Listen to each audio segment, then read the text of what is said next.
Capitalk Sports Update with Ngoni.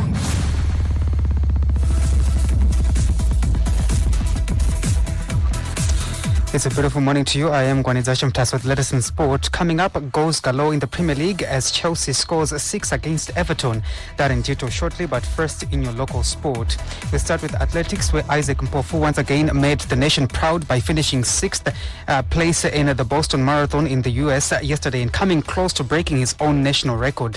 Mpofu finished in a time of 2 hours, 8 minutes and 17 seconds, exactly 2 minutes behind race winner Sisay Lema from Ethiopia and only 21 seconds outside his national record. Mpofu used this major marathon as part of preparations for the 2024 Paris Olympics that he has already qualified for, one of just 2 Zimbabweans to do so, with rower Stephen Cox also being the other.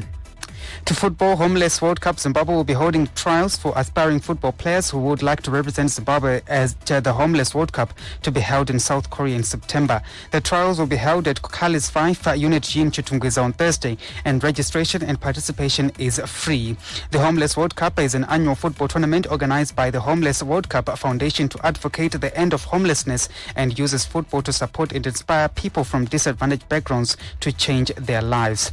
Here is Homeless World Cup Zimbabwe representative Joe Kuseka, who told us about the selection criteria for the team. Zimbabwe last participated in the Homeless World Cup in 2019. That was our last outing. We came out 15th out of 48 nations, and that was a very good team performance that we actually gave there.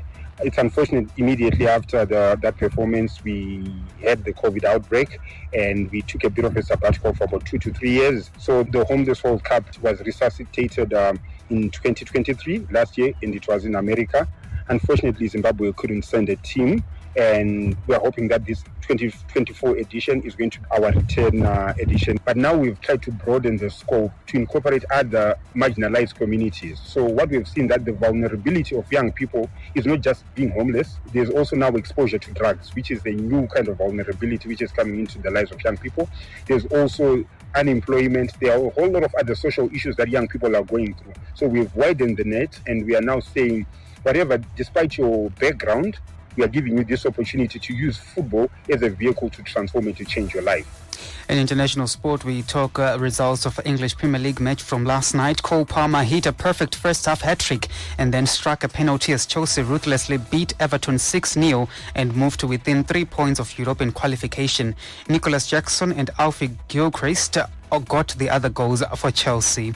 After the match, Chelsea boss Mauricio Pochettino was upset about the dispute over who would take the penalty and warned his players not to do it again.